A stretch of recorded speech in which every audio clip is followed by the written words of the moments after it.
Hi there, Amol Karale here, and this is truly an honor and privilege for me to interview Niladri Basu, founder and managing director of Enkebee Infratech India Private Limited, a construction company providing general contracting services in India, and also owns a subsidiary firm doing QS and PM work for overseas clients on KPO mode. He's a postgraduate structural engineer with PMP certification and holding membership of with RICS.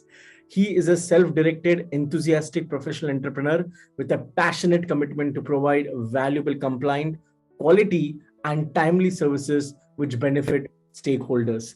He has proven track records in leadership roles, in strategic decisions, wealth creation for stakeholders, team building, and a high degree of statutory compliance and customer satisfaction. He sees challenges as opportunities and feel agility and adaptability are the keys to success in adverse conditions.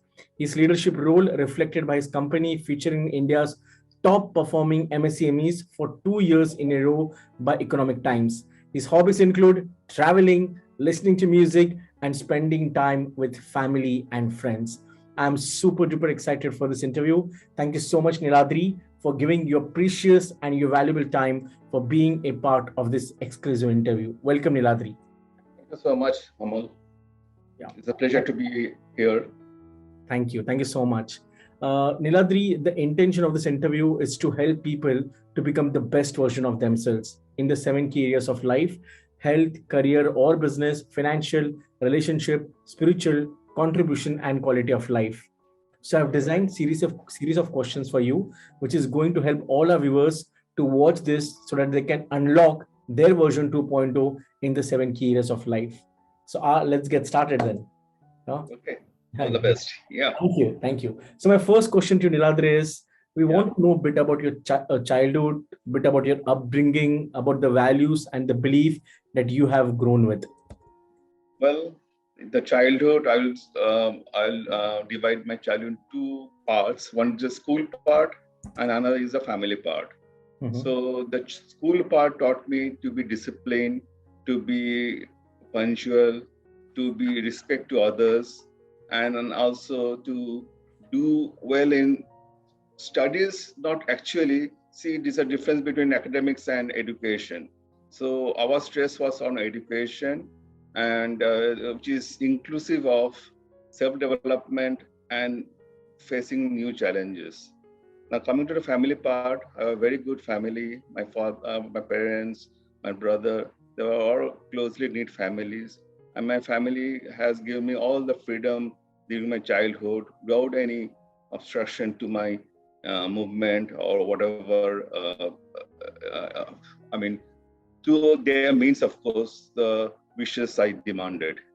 So in that way, I had a very pleasant childhood with my family, and that has given me the freedom to express my idea, to express my to go along with my passion in my later part of my life. Okay, wow. So, Niladri, I want to understand, from your school days, from your college days. So, how was your entire journey of that? Means, did you had any fear, or bit about your belief? What are the belief that you carried from your family? Bit about your habits, and bit about your self-image. So, how was your entire childhood days? The childhood school was little, kind of what to say, was little suppression kind of thing, because we have a lot of discipline and rules and regulation to follow at that time. But at that time, we felt little depressed about those rules, but which I now feel was a very big lesson for me and has, shaped my career and my personality in a very, very better way.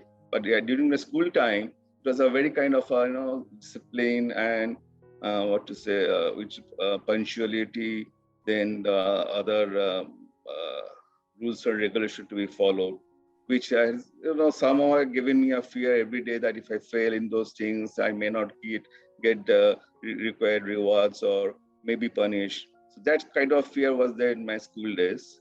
But in my college days, it was much more uh, freedom was much more there. And of course, it has taught me, because I was in a hostel, so it has taught me to be self dependent, and how to proceed with life all alone. So this is the difference between my school and college. So college taught me how to be more self-dependent, more self-confident, and how to face the world and different kind of people. Because in school we face different kind of people, but they all are under a set of regulation guidelines by the school. So their actual characters was not known to us. During the college, everybody was free to express their ideas. Their character was more freely available to everybody, and we could observe their characters. So it was very a good challenge and lesson for me to adapt to different kind of people, to speak to different kind of people, and to adjust yourself so that you can get the benefit and what to say, safeguard yourself from the different kind of people you face today in our professional life now. Wow. Okay. Great. My next question is, I, I have realized one thing, that if you really want to get success in your corporate life, or whether it's in you're an entrepreneur in your business, your foundation should be strong. Like, foundation consists of your self-image, your belief system, your fear, your habit, your attitude. Because like Napoleon Hill has rightly said that we operate from six kind of fear. Either we have a fear of poverty, either we have a fear of criticism, fear of ill health, fear of loss of love, either we have fear of old age, or we have a fear of death. So, what is your message to all those people who operate their life from a fear mode, or probably who have a lot of bad habit, who have a poor self-image? So, how they can change their foundation? How they can make how they can strengthen their foundation? So first of all, the fear factor, which is actually a very important thing in life, that always brings you down. And the fear factor is basically by your surroundings. It is not in your control, the fear factors. But what is in your control is how you respond to those fear factors, how you deal with those fear factors. So sometimes you got to, believe that, suppose the fear, what is the worst can happen to you? If you start believing that the worst is that and you're prepared for the worst, then the fear factor will go. This is I think the best way to tackle a fear factor surrounding you, because the fear factors are all imposed on you. It is nothing that you have built yourself. These are imposed on you by the surroundings and environment and the people around you. So the best thing is to understand the fear factor, and you see how, if the fear factor really gets into you, what will be the worst thing that can happen to you. If you can gauge that worst thing that can happen to you, I think, and you're prepared for that, I think the fear factor will ultimately be no more in your life. Okay, great. So I want to understand, Niladri, any fears that you had. For example, we have different type of fear. Some people have fear of water. Some people have fear of, like they have some of the other fear. So any kind of fear you are having in your I life, had a fear how of do you water. overcome it? Yeah, I had a fear of water. I was fear of swimming Okay. in my childhood days, and my parents used to take me to the swimming pool to have to swim. So I had a fear of water that time, to go to a deeper side and always stay in the shallow side. But that fear was there. That was what I feel now a very silly fear that time, but that was a big fear that time. So this is one fear I think I should mention, because it's what is a very big fear to me at that time. It's not a very silly thing. I feel it's a very silly thing. So that I've overcome because the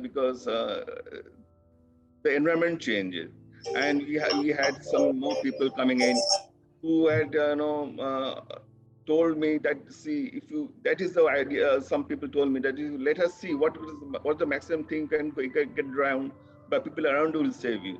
So let us move. So this is how I overcome that fear. So similarly, in the later stage of life, what I fear is that I have a stage fright. I sometimes feel fear to be on stage and give a lecture or what deliberation or a presentation. But one my professor told me that one of the big way of relieve yourself from this tension is to, when you speak, you move around. Don't speak. Don't be stiff. You move around. You move your body. If you want to, if you have place to walk around, you can walk around and give good speech. I think that helped me a lot. Recently, I had a presentation at a keynote speaker. I was invited in Dubai in a conference. So initially, I has this fright, but then during the speech, really found that it was quite simple, and I really overcome those fears. Wow. So it is basically how you tackle the things, and you have to, first of all, that's what I said earlier, that you have to see what is the worst can happen. What is the fear? If you fear people will criticize you, people will laugh at you, let them laugh. So let me see what will happen to you. They'll not eat you, they are not tigers. So this is the first thing you got to believe in yourself, that whatever worst can happen. The belief to excel is one thing. A belief to fail also you have to do. So if you fail, what the worst thing can happen? So you should be prepared for that also. Beautiful. Awesome. Awesome. What a powerful lessons to all our viewers. So if you really want to overcome fears, it's just about because it's been imposed either by your surrounding or by your environment. And the best thing is you can move your body, or you can come into a beautiful state to remove all your fears. And ask this question to yourself: what's the worst can happen? And don't worry about what people will say and think about you. You just work on it. Wow, beautiful lesson shared. Thank you so much, sir, for this. So my next question is, you being an entrepreneur, uh, first of all, since how long you are being an entrepreneur? Since how long? Since my college days, I never was in service at all. You directly started your entrepreneurship journey from after you left your college. Yeah, after my graduation, because there were some issues that time, because I was supposed to go for higher studies abroad, which I could not go for some reason or other.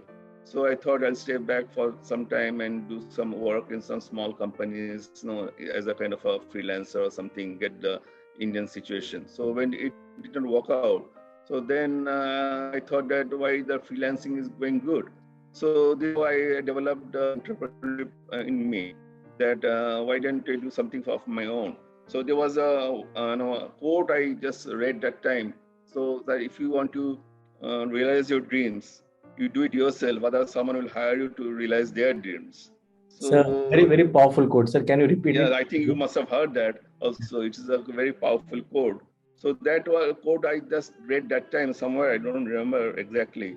So I thought that the freelancing was going good, and fortunately, very fortunately, I had a family who was supporting me. I did not have a kind of what to say, very responsibility or any kind of a financial constraint that I could not pursue, because a lot of people cannot pursue their dreams, and that because of the financial capabilities or because of their family background, something like that. But fortunately, I had a good family background, so I could pursue those ideas. And then the freelancing thing was going on good, and I started doing that. So there were a lot of what to say, people to say that why you're wasting your career, you should go to a good company and work for a good company and get yourself experience, then you do freelancing. Otherwise you don't have any experience, you cannot put that you have a big company in yourself.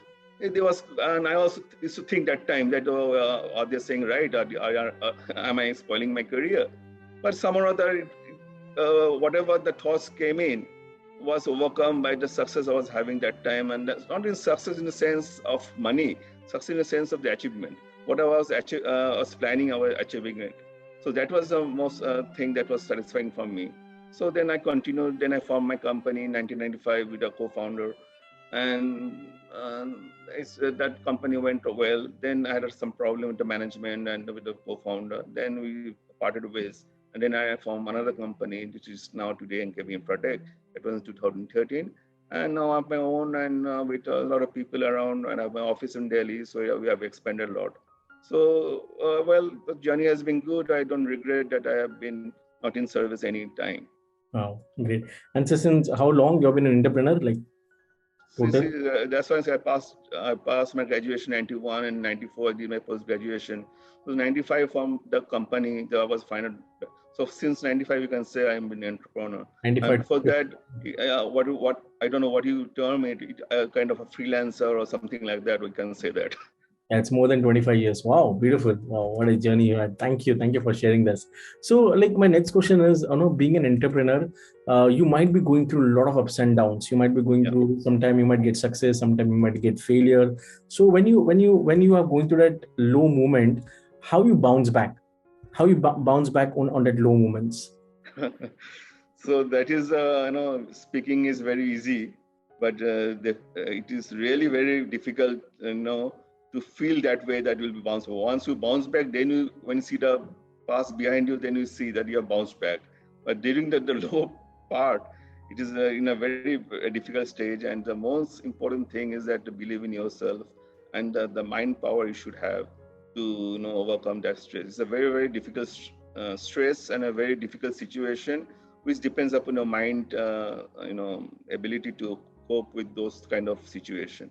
So I would say that this is absolutely your own mindset that can only overcome things like that. And of course, there are some extracurricular activities which you can take up, which you enjoy. That may sometimes lighten up your moods and everything, which helps in your general upkeep of your health. So that kind of like sports or any club activities or any kind of social work or any kind of I'm fond of doing some nowadays I'm fond of doing some videos, short videos, and I upload to YouTube. So this kind of things, if you can develop, and that gives a lot of satisfaction. No one recognizes it, but to yourself it gives satisfaction. So in low moments, when you have those low moments, so I think this is the best thing is that you just divert yourself from that part which is giving you the low moment and do something else. At the same time, keep that low moment in yourself so that you can bounce back whatever way. Oh. And of course, the fear factor comes in, and the fear factor, the medicine for the fear factor already said to you. What is the medicine for the fear factor? What the worst can happen to you? Yeah, what's the worst can happen. Yeah. Beautiful, loved it. I think very simple technique to all our viewers. If you are really going through a low moment, like Sarah rightly said, just change your state or probably do what are the things that you love to do, or probably take a break for a few minutes.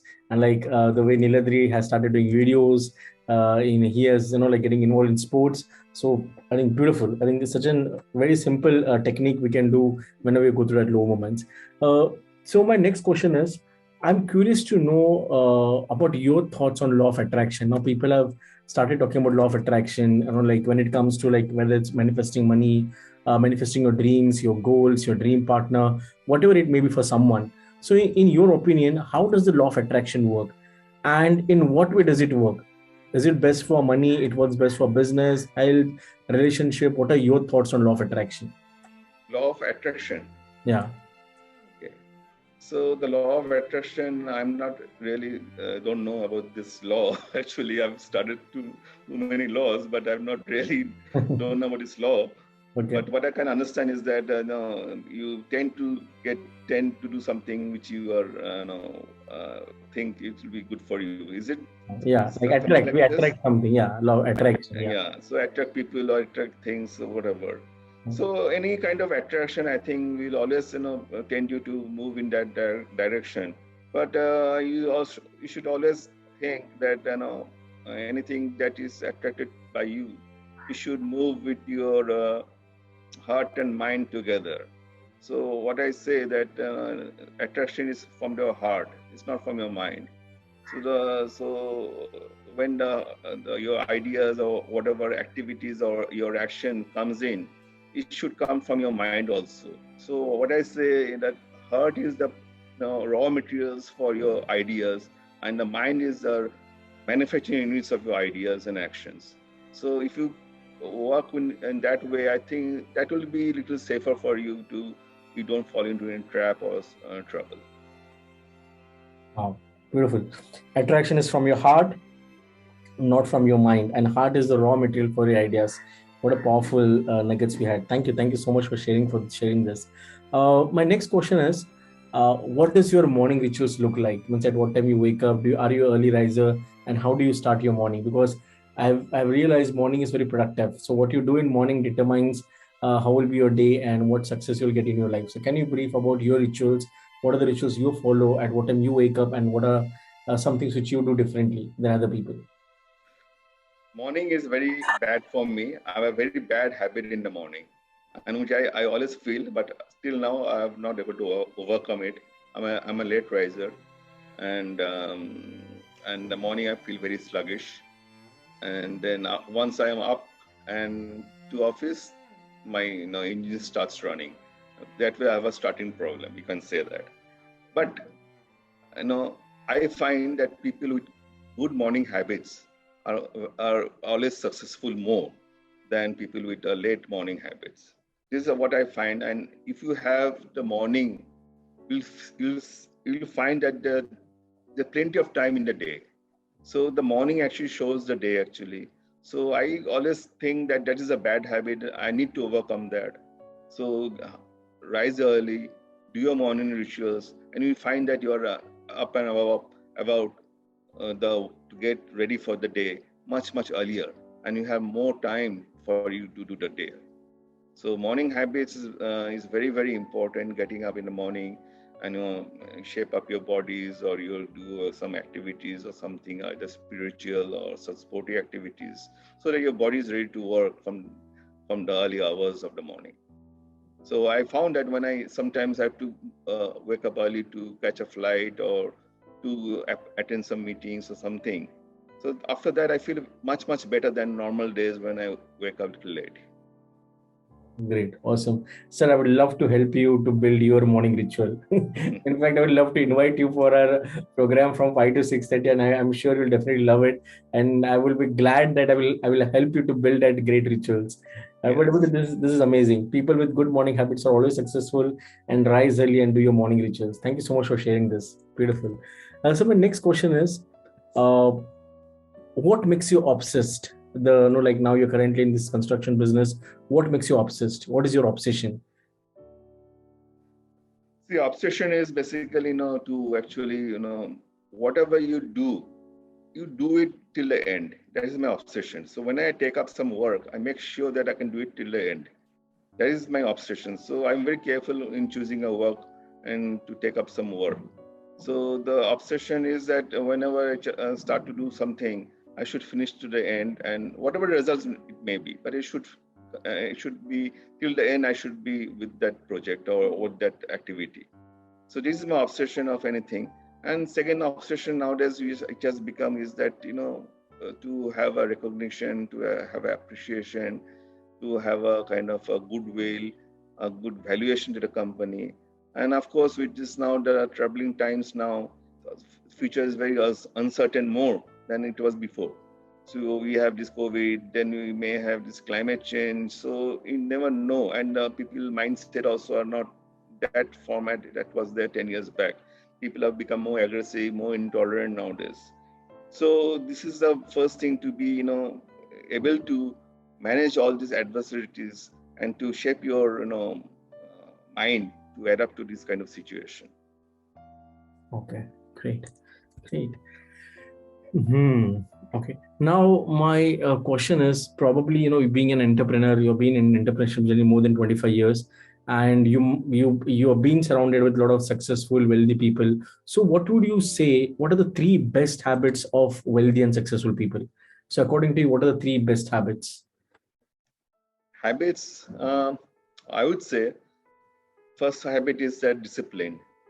You should be disciplined, and so that people around you can do know your character, so that they can also interact with you. Discipline is very important. First thing. Second thing is the time management, which of course is a product of it being disciplined. And you don't rush. You have, if you start early, you can always avoid rushing. And you find that most of the time you're rushing because you are wasted some time in the early stage. So if you start early, you can avoid the rush. So time management and discipline are I think the key factors of life. And another thing I would always say to everybody, that sleep is very important. Having at least a minimum good night's sleep, that's very important. People forget that sleep is something which is issued, a waste of time. But I think that sleep is something like it's charging your batteries. It is something which you need to do. A sound sleep of at least 6 hours to 6 hours minimum in a day will always keep you healthy for your onward work. And you should always have something, you should not be always, in midst of papers and midst of meetings, everything. You should have some free time. Your table should be clean. That is how your successful people should work. The table should be clean, and you should always have time for your new ideas, implementing those things. instead of firefighting.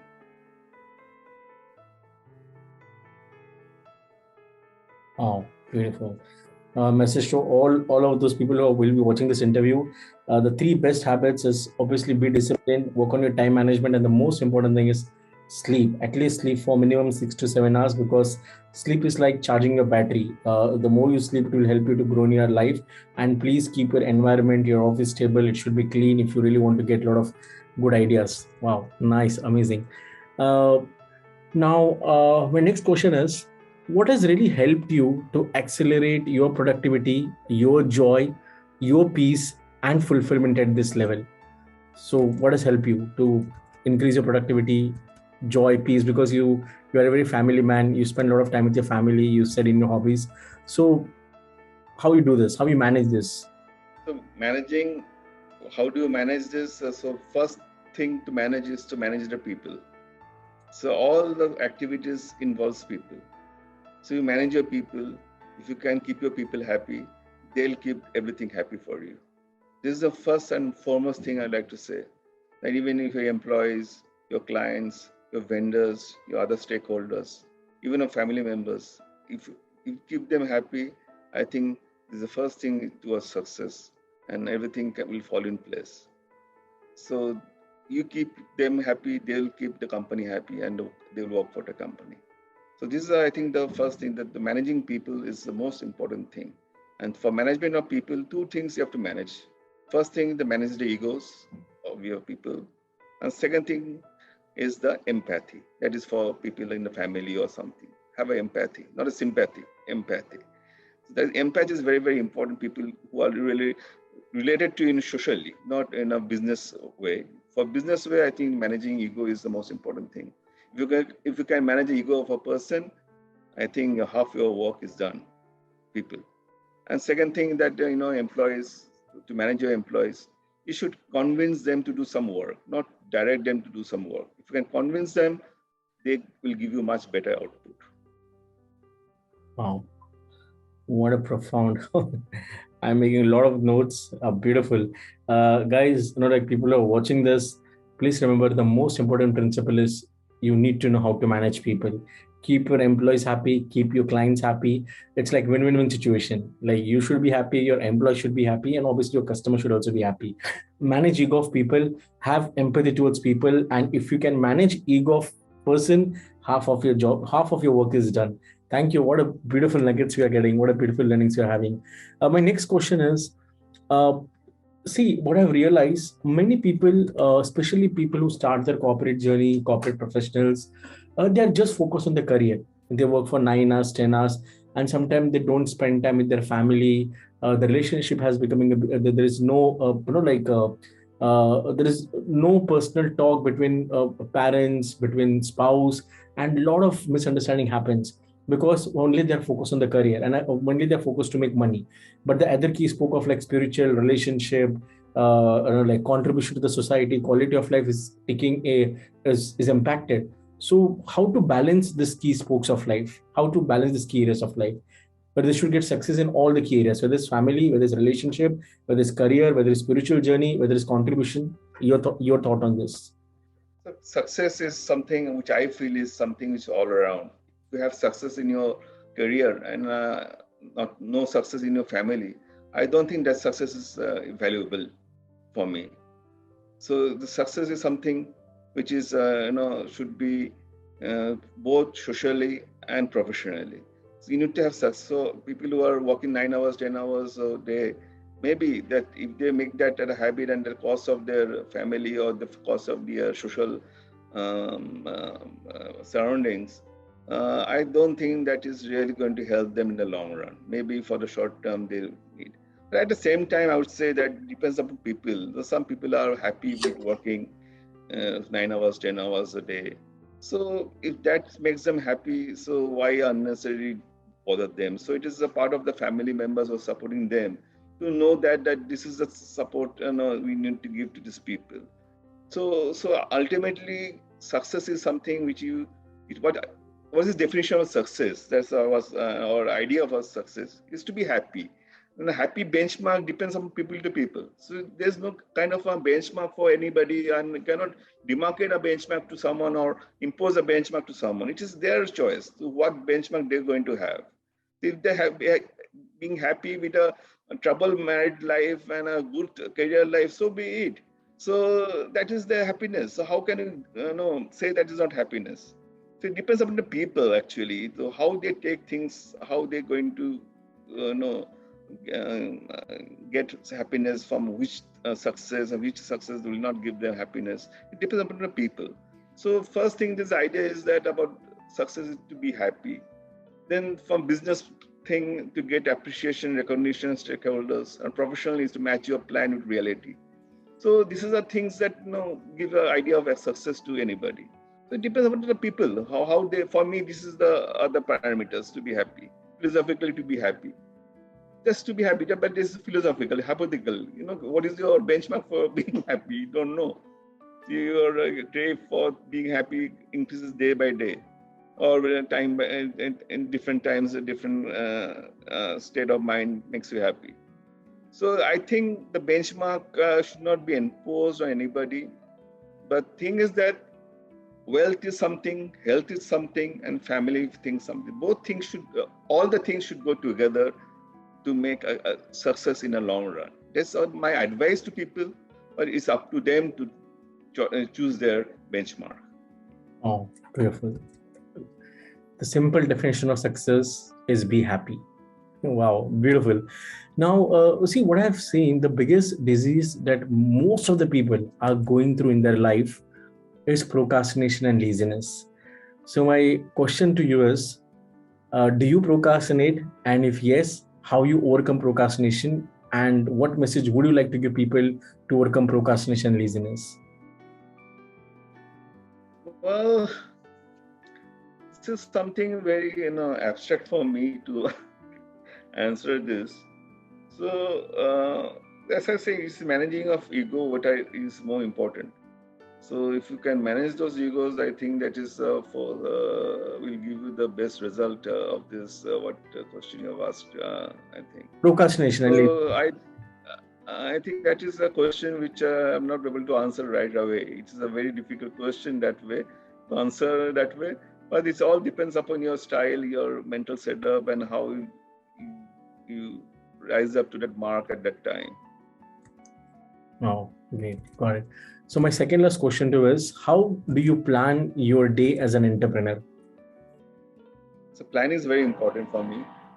So for me, planning is very, very important. So I jot down my things to do in the morning, and whatever I need to do, I really do it on a planning basis. I don't if you tell me that I really focused on the end result than on the journey itself.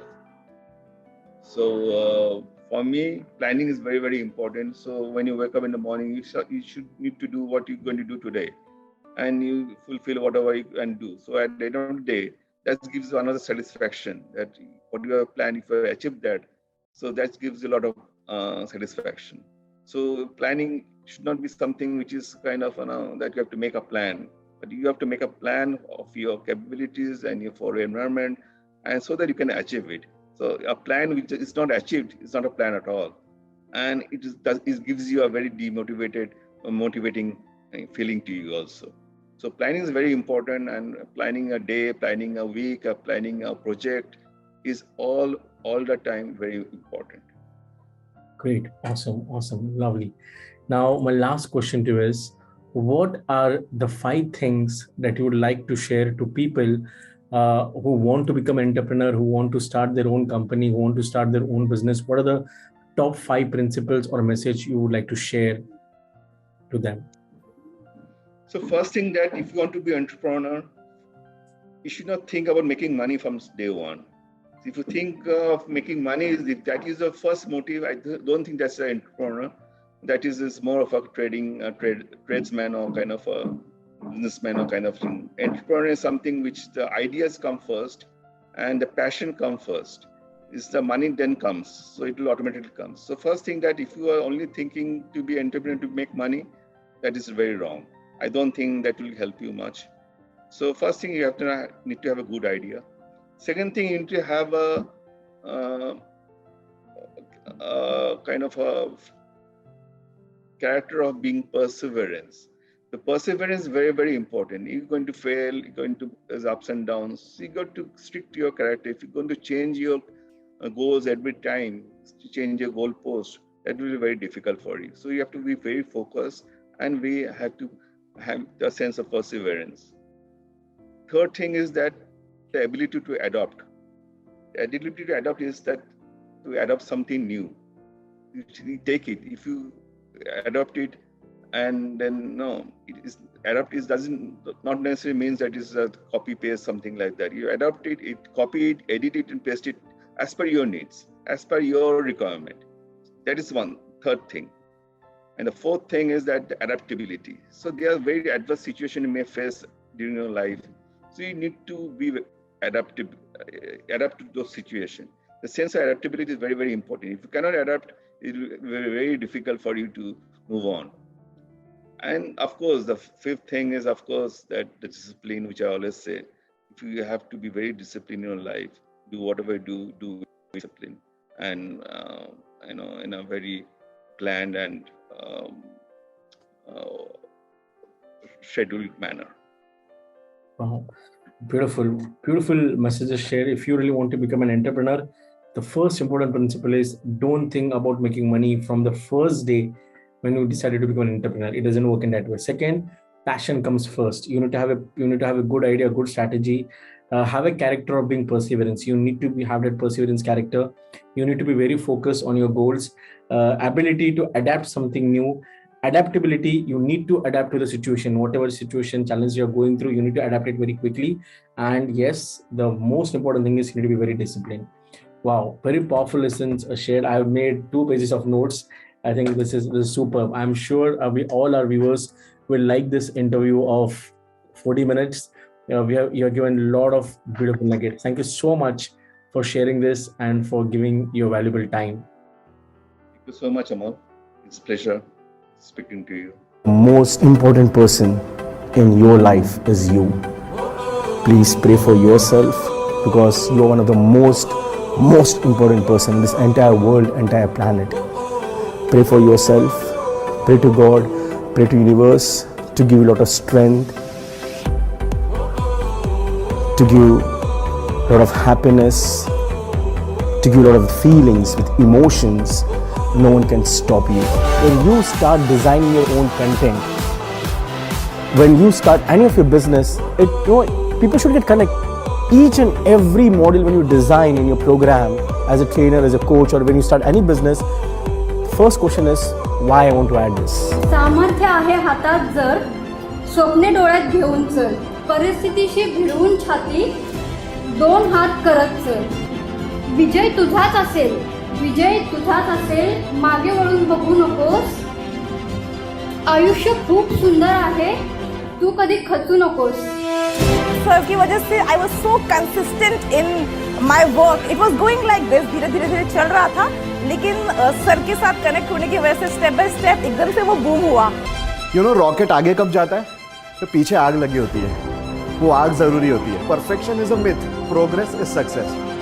I've been writing poems for 15 years, published every week. This is because of MRI. You have started spending some great time with your family, your relationship has improved, your health and fitness has gone to the next level, mentally you have become very strong, emotionally you have become very strong, you have developed a lot of good skills which can help you to make money, which can help you to impact people's lives.